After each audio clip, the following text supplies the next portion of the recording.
Okay? On June 13, 2026, Donald Trump posted on Truth Social. He said, and I'm quoting him directly, that a peace agreement with Iran will be signed on Sunday, June 14th, and that the Strait of Hormuz will immediately reopen for all ships. He also said this deal will prevent Iran from ever having a nuclear weapon. Every major news channel right now, CNN, BBC, Al Jazeera, is covering this the same way. They're all asking the same question. Will Iran sign? Will Trump sign? Is this finally the end of the war? Okay? That is the wrong question. And today I want to explain to you why that is the wrong question. Because while everyone is staring at Trump and Iran sitting across the table in some imaginary signing ceremony, nobody, and I mean nobody in the mainstream media, is asking the obvious question. What is Israel doing right now? And the answer, if you actually look at the news coming out of the ground in these past 48 hours, is this. Israel is bombing southern Lebanon. Right now, as we speak, the city of Nabatea. More than 20 villages. Israeli forces issued mass evacuation orders on June 12th and 13th. And the Israeli Air Force carried out heavy strikes targeting Hezbollah infrastructure. Hezbollah responded by firing rockets and drones into northern Israel. People died on both sides. This is happening on the exact same days that American and Iranian diplomats are telling the world a peace deal is just around the corner. Now, I want you to think about what that means. Because I think most people hear about the Lebanon bombing as a footnote. Oh, Israel and Hezbollah are fighting again. Yeah, that's just background noise. No, this is not background noise. This is the central contradiction that makes everything else collapse. And today I'm going to show you three things that almost no one is connecting together. Okay? The first thing is why Israel, a country that is not sitting at any negotiating table, that has signed nothing, that has agreed to nothing, is the actual reason no peace deal can survive. The second thing is why the 14-point Memorandum of Understanding that Iran and the United States are negotiating is not a peace deal. It is what I call a tactical pause. It is Iran buying time, getting economic oxygen, while quietly preparing for the next round of this conflict. And the third thing, and this is the one that matters most in the long run, the one that nobody is paying attention to, is why the Strait of Hormuz will never go back to what it was before this war. And what that means for the petrodollar, for the Gulf Cooperation Council, and for the entire financial architecture that the American empire has built since 1945. Okay?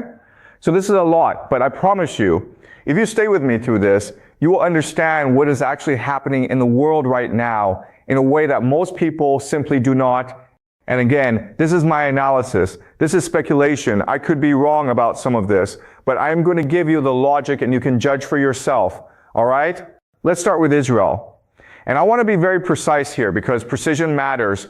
Benjamin Netanyahu, the Prime Minister of Israel, has made one thing absolutely clear in recent days. He said it directly in a phone call with President Trump. He said it publicly through his Defense Minister, Israel Katz. The message is this: Israel will not be a party to any agreement between the United States and Iran. And Israel will retain, quote, freedom of operational action in all arenas, including Lebanon, to protect its citizens and soldiers and prevent threats. Okay? Let that sink in. The United States is trying to broker a peace agreement with Iran. And one of America's closest allies, the country whose war with Iran's proxy network helped start this whole crisis, is publicly saying, we are not bound by whatever you two agree on. We will continue fighting whenever and wherever we choose. Now here's why this is fatal to any deal. One of Iran's core demands in the 14-point memorandum is a ceasefire on all fronts, specifically in Lebanon. Foreign Minister Abbas Araghchi said it explicitly on Iranian state television on June 12th. Iran demands a permanent ceasefire in Lebanon. Iran demands Israeli forces withdraw from Lebanese territory, and he said, I'm quoting him, we have never forgotten Lebanon, and we will not abandon those who stood with us. Okay? So you have two positions that cannot coexist. Iran says the peace deal must include Lebanon, must include Hezbollah, must include an Israeli withdrawal. Israel says, we are not part of the deal. We will not withdraw. We will continue strikes. And what is America doing? America is in the middle, trying to hold both positions at once. Trump is apparently asking Netanyahu to restrain himself in Lebanon to help the negotiations. Netanyahu is ignoring him, literally ignoring the President of the United States, and continuing to bomb. Now think about the game theory here, okay? I talk about this all the time in class. When you analyze a negotiation, you need to understand not just the players at the table, but the players with the power to break the table. Israel is not at the table, but Israel has the power to break the table from the outside, and they are using that power every single day. But here is what makes this even more interesting. And this is something I have been arguing in this class for the past few semesters. This is not an accident. This fits perfectly into what I call the Greater Israel Project, okay? Israel's long-term strategic vision is to establish dominance over the entire Middle East, from the Nile to the Euphrates. And the way you achieve that vision is not by fighting every enemy yourself. The way you achieve it is by keeping your enemies fighting each other, keeping the region in permanent controlled chaos, and picking up territory and influence as the dust settles. From that perspective, a stable peace deal between America and Iran is actually bad for Israel, because a stable Iran is a powerful Iran, a weakened Iran, a divided Iran, and Iran still fighting a proxy war through Hezbollah, while also dealing with internal political collapse. That is a better situation for Israel's long-term strategy. So when Netanyahu says Israel will retain freedom of action, he is not just protecting Israeli security in the short term. He is protecting the strategic architecture that Israel has been building for decades. Does that make sense? All right. And here's the thing that should worry you most about the situation. America knows Netanyahu is undermining the deal. Trump is apparently furious about it. There was a direct conflict between Washington and Jerusalem over Lebanon, and Israel is still bombing. What does that tell you about the leverage America actually has over its closest ally in the Middle East? The answer is not much. And if America cannot get Israel to stop bombing for 48 hours to allow a peace deal to be signed, then any deal that is signed is a deal that Israel can blow up the moment it becomes inconvenient. That is the first reason why there is no sustainable peace here. Not the lack of a deal, not Iran's stubbornness. Israel is the wild card that no one is talking about. Okay? So let us assume for the sake of argument that somehow Israel decides to stand down. Just imagine that. Netanyahu picks up the phone and says, okay, fine, I will hold off on the Lebanon strikes for now. Would the deal work then? The answer is still no. And to understand why, I want to introduce a framework I want to call the tactical pause. Here's what I mean by that. A tactical pause is when one side in a conflict agrees to a temporary cessation of hostilities, not because they want peace, not because they have changed their strategic goals, but because they need to buy time. They need to recover economically. They need to rebuild military capacity. They need to wait for a more favorable moment, and then they will resume the conflict when conditions improve. Now, I'm not saying this because I am anti-Iran or because I am pro-America. I want to be clear about that. I'm saying this because the Iranians themselves are saying it, okay? Their own newspapers, their own officials. Let me give you the quotes. The Iranian newspaper Khorasan, not CNN, not Fox News, not the New York Times, but Khorasan, an Iranian newspaper, wrote this. The main function of this agreement is a breathing space and a chance to rebuild offensive and defensive combat power and prepare for a full-scale and major battle, end quote. Another Iranian newspaper, Kayhan, the hardline conservative daily, which is about as close to the supreme leader's worldview as you can get in Iranian media, published a front-page article titled, "We close the strait with power. We will not open it with diplomacy." And perhaps most revealing of all, before he died, the former Supreme Leader Ali Khamenei reportedly told his own supporters that the negotiations with America are, and again, I am quoting, just a delay until the Islamic Shiite state is established.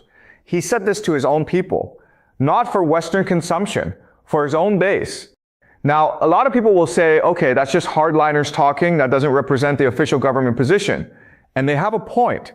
There is a genuine split inside Iran between the diplomatic faction, people like Foreign Minister Arakchi who are actually trying to negotiate, and the hardline IRGC faction that sees any compromise as a betrayal. But here is what I want you to understand about that split. The IRGC, the Islamic Revolutionary Guard Corps, is not just a military force, it is an economic empire. It controls vast swaths of the Iranian economy through front companies and shadow networks. It has its own revenue streams that are largely independent of Iran's official economy. So when people say Iran needs to make a deal because its economy is collapsing, that logic applies to ordinary Iranian citizens, yes. It does not necessarily apply to the IRGC.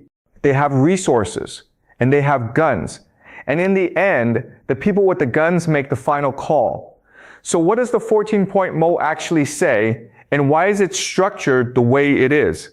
Let me walk you through the 6 core deadlocks, okay? Deadlock number 1, the Strait of Hormuz. Trump is demanding the strait open immediately, free for all ships, no conditions, no fees. Iran is demanding the right to, quote, manage the strait and collect service fees from passing ships.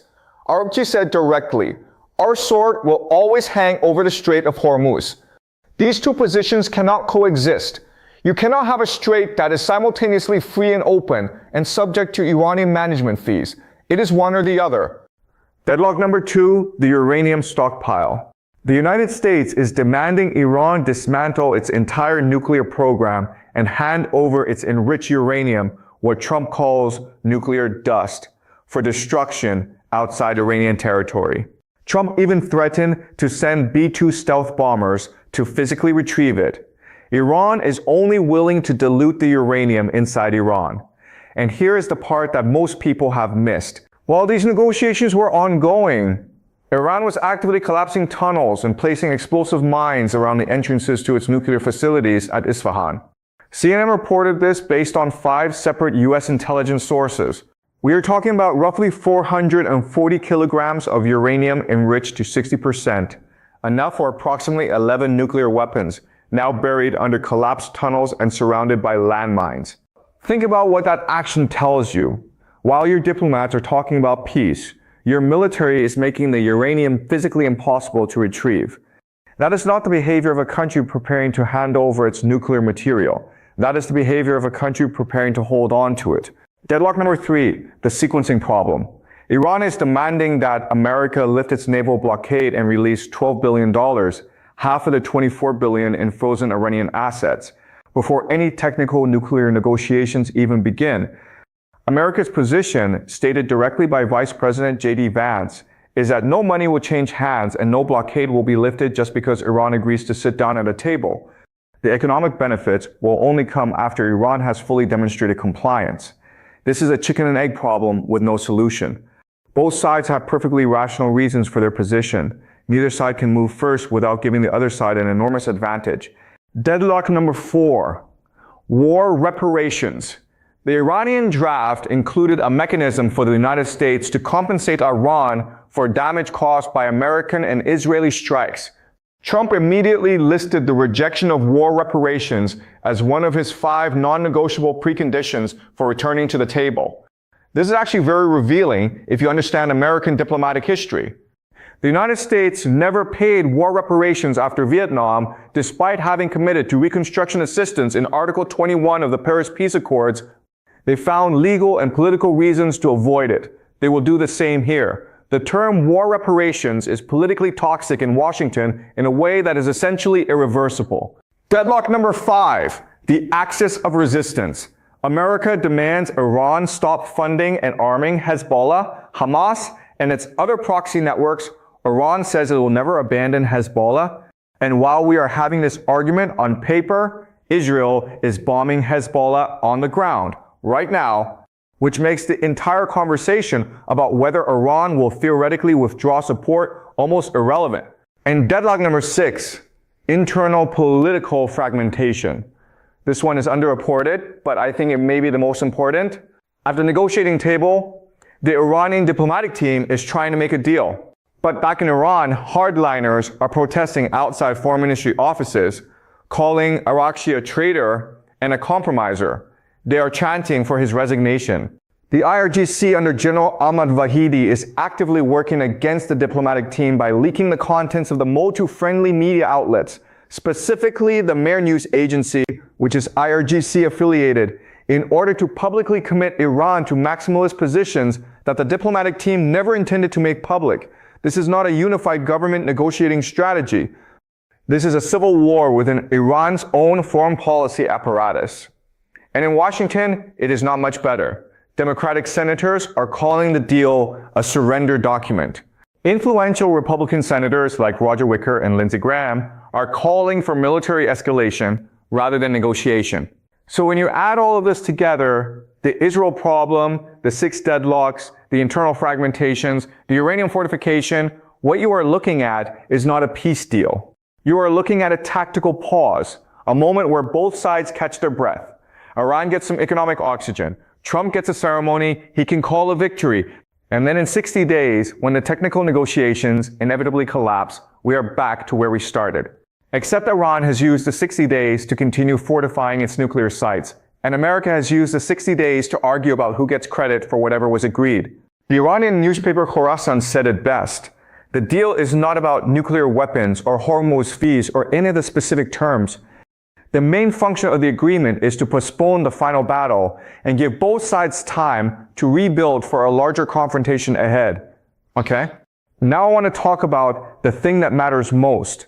And this is the thing that almost no one in mainstream media is paying attention to because they are too focused on the short-term drama of whether Trump and Iran will shake hands. The Strait of Hormuz will never go back to what it was before this war. Let me say that again. The Strait of Hormuz, that narrow stretch of water, 33 kilometers wide at its narrowest point, where a strong swimmer could theoretically cross from one shore to the other, will never go back to the pre-war status quo.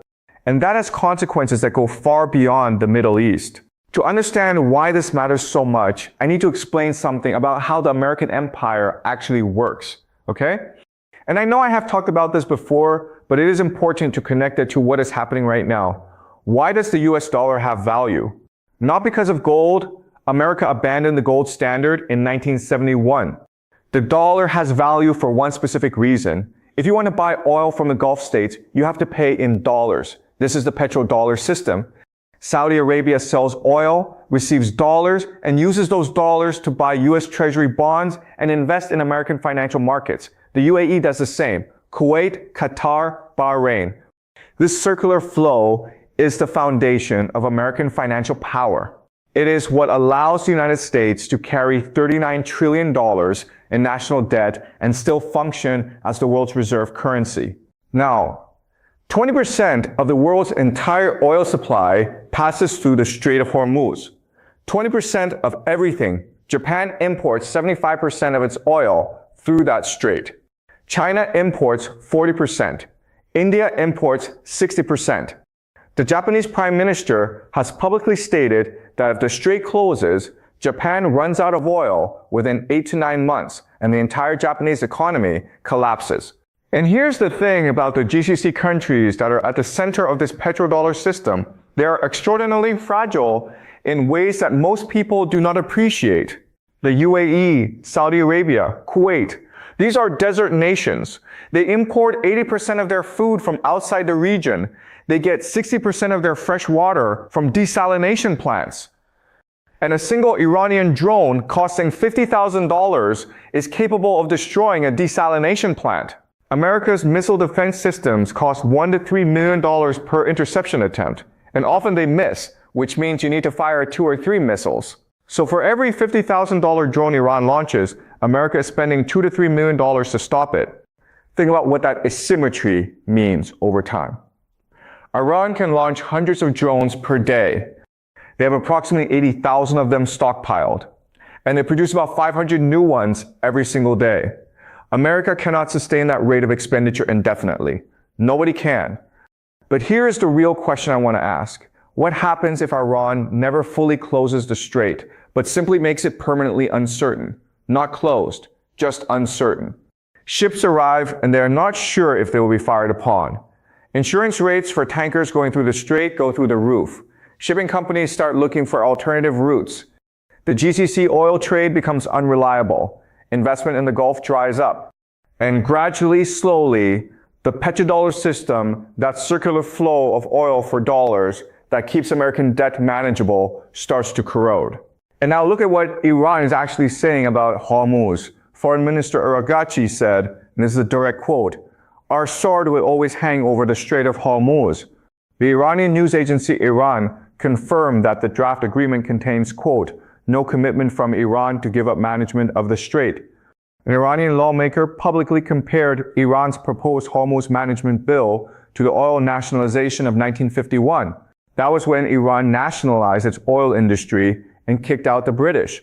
This is not a throwaway comment. That comparison is deliberate. It is Iran saying, we are claiming permanent sovereign control over this waterway in the same way that we claimed control over our oil 70 years ago.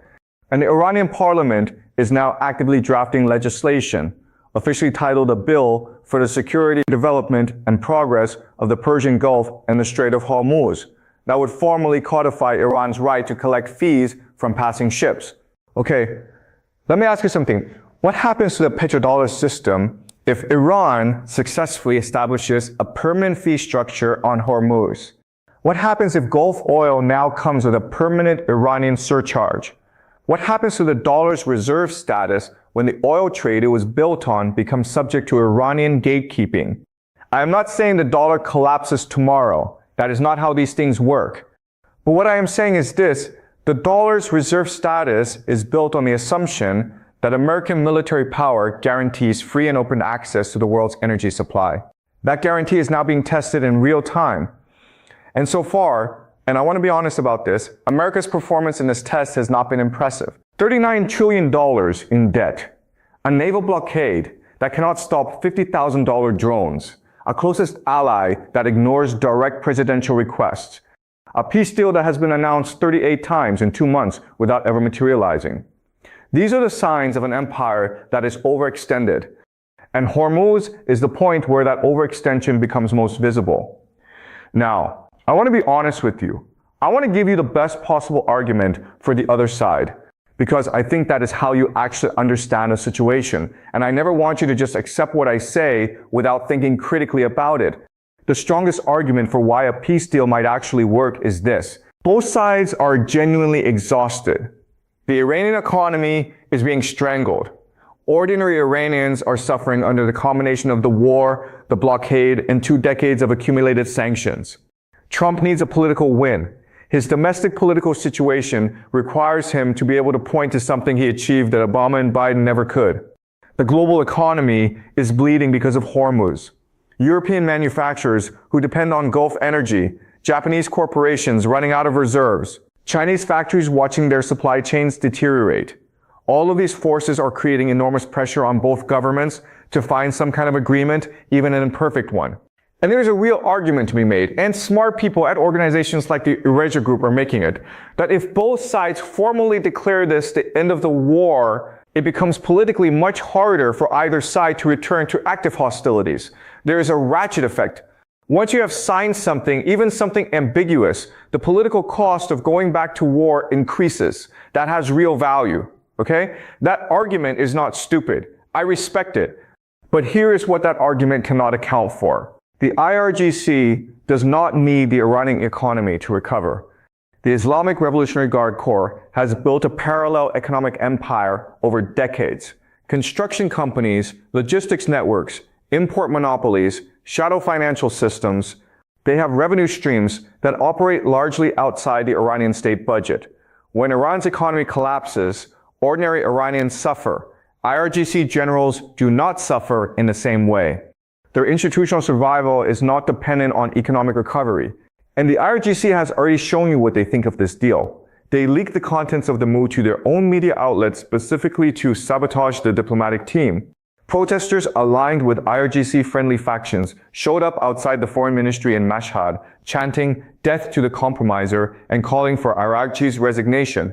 The judiciary chief, who is not a diplomat, he is the man who controls who gets arrested in Iran, publicly stated that Iran's confrontation with America will have no end except with the uprooting of oppression and arrogance. When the man who controls the prison system of your country says the war is not over, and the military force that actually controls the country's hard power says we are not surrendering, a piece of paper signed in Islamabad does not change the strategic reality. Always trust actions over words. Iran is mining its uranium tunnels. That is an action. That is telling you something. Alright, so let me give you 3 specific things to watch in the next 48 to 72 hours. Okay? Because I think one of the most useful things I can do for you is not just explain what is happening, but give you a framework to test against reality in real time. Prediction number 1. If the Memorandum of Understanding is signed, either Sunday or early next week, watch what happens in the following 24 hours. Trump will describe it one way. Iran will describe it a completely different way. The Americans will say Hormuz is opening immediately. Iran has agreed to give up its nuclear material. This is a total American victory. The Iranians will say they are retaining management rights over Hormuz. The uranium remains in Iran, and they have secured the release of frozen assets. When you see those two descriptions existing simultaneously, and I am telling you right now, that is exactly what will happen. You are looking at confirmation that this is a tactical pause, not a peace deal. Both sides are selling incompatible versions of the same ambiguous document to their own domestic audiences. Prediction number 2. Watch Israel in the first 48 hours after any signing. If, and I expect this, Israel continues military operations in Lebanon after the MOU is signed, and Hezbollah continues to respond, and Iran says nothing about withdrawing its support from Hezbollah, then the core contradiction I described in part 1 will have been confirmed on the ground. The deal will have been already broken, because one of Iran's fundamental conditions, a comprehensive regional ceasefire, will have been violated by a party that never agreed to anything. Prediction number 3. Watch the Iranian parliament. There is a Hormuz management bill currently moving through Iranian legislative channels. If that bill passes, even after a peace deal is signed, it means Iran is locking in permanent legal authority over Hormuz as a matter of domestic law, not as a diplomatic position, as a statute. And a statute is much harder to roll back than a negotiating stance. If that bill passes, the pre-war status of Hormuz is gone permanently. Whatever the MOU says is irrelevant. The legal architecture for Iran to charge fees and exercise management rights will have been embedded into Iranian law. Now I want to give you your homework, and I mean this seriously. Do not just watch the news about whether the deal gets signed. Go read the statement made by Iran's Judiciary Chief Gholam Hossein Mohsen on June 13, 2026. He is not a diplomat. He is not a general. He is the man who controls whether Iran's negotiators get arrested if they agree to too much. Read what he said about the confrontation with America having no end, and then ask yourself, what does it mean when the person with the power to imprison the peace negotiators says there will be no peace? Then read the front page of Kayhan newspaper, the hardline Iranian daily, that is as close to a direct mouthpiece of hardline ideology as you can get, and read their article saying Hormuz was closed with power and will not be open with diplomacy. And ask yourself, are these the voices of a country that is genuinely ending a war? Or are these the voices of a country that is strategically choosing to pause one phase of a much longer conflict? And if you think my analysis is wrong, and I welcome that, I genuinely welcome it, then find me evidence that Netanyahu has agreed to any binding constraint on Israeli military action in Lebanon. Find me evidence that the IRGC has endorsed the MOU.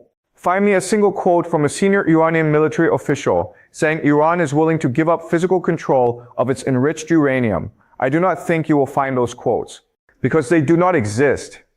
But I could be wrong. I am always open to being wrong. Okay, let me leave you with this. Every channel right now is asking whether Trump and Iran will sign a piece of paper, and I understand why. It is dramatic. It is immediate. It gives you something concrete to report on. But the real story is not whether the paper gets signed. The real story is what happens in the 60 days after it is signed, when all the irresolvable contradictions I described to you today come crashing back into view. Israel is not bound. Iran's uranium is buried under mines. Hormuz will never be free again. The petrodollar is slowly hemorrhaging. And somewhere in the tunnels of Isfahan, under collapsed rock and explosive charges, sits enough enriched uranium to change the course of world history. When Israel is still bombing Lebanon, Iran is fortifying its nuclear sites. And Hormuz is being transformed from a free waterway into a managed toll road. The real question is not whether a memorandum of understanding gets signed on Sunday. The real question is this: which side is using this pause to prepare more effectively for what comes next? And how many more announcements of imminent peace deals will we hear before the world finally admits that this war is nowhere near over? I will see you in the next lecture.